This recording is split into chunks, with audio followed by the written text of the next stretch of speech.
अस्सलाम वालेकुम। Federal public service commission की तरफ से जो अभी 167 केस नंबर के लिए जो सिलेबस चेंज हुआ है उसके मुतालिक मैं कुछ गुफ्तगू करना चाह रहा हूँ। 167 जो केस नंबर है जिसका एड अगस्त में आया और ऑल ओवर पाकिस्तान जो है उसमें 15 के करीब वैकेंसीज थी लेक्चरशिप इंग्लिश की। उसके हवाले से मैं बात करना चाह रहा हूँ कि कौन सी चीज़ों को मद्देनजर रखना है। वैसे तो मैं इसके ऊपर वीडियो लेक्चर रिकॉर्ड कर चुका हूँ जो कि डिटेल में चीज़ों को कवर करता है, लेकिन इस सिलेबस में एक अमेंडमेंट हुई है, वो है 16th सेंचुरी से लेकर 20th सेंचुरी का लिटरेचर।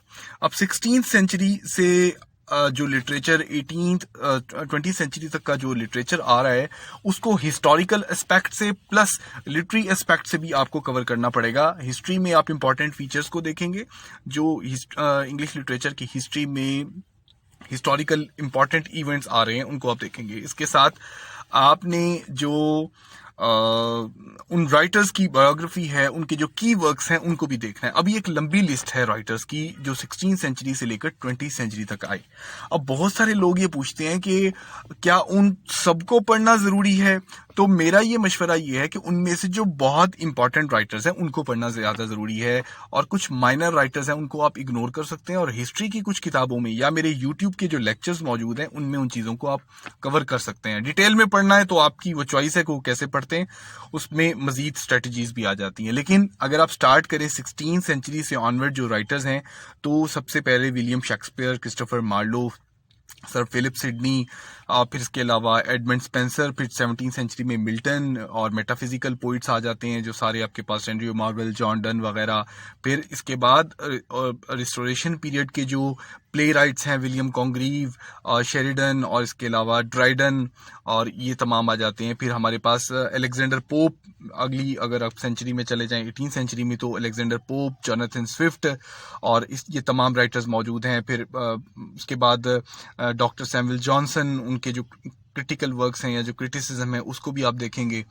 और इसके बाद हेनरी फील्डिंग और विलियम ब्लेक वगैरह। और 19th सेंचुरी में आपके पास रोमांटिक पीरियड में जितने भी first generation of romantic, second generation of Romantics, इनको जिसमें शैली, Byron, Keats, William Wordsworth, Saudi और कॉलरिज वगैरह ये।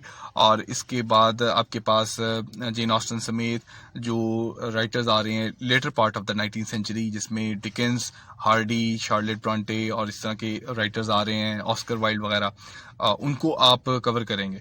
और इसके बाद आपके पास अगर देखें तो 20th सेंचुरी में तो बहुत ज़्यादा लिस्ट लंबी होती जा रही है। अब उसमें आपने ये कोशिश ये करनी है, जो यूनिवर्सिटी के आपके जो टीचर्स आपको जो पढ़ाया है, जो सिलेबस में रहा है, कोशिश करें उनको कवर करें। जेम्स जॉयस को, वर्जीनिया वुल्फ को, टी.एस. इलियट को, ठीक है। और इसके बाद विलियम फॉकनर को नहीं, अमेरिकन को नहीं करना, क्योंकि जो फोकस है वो है इंग्लिश लिटरेचर को, अमेरिकन लिटरेचर नहीं है, तो इसमें इनको आप कवर करेंगे।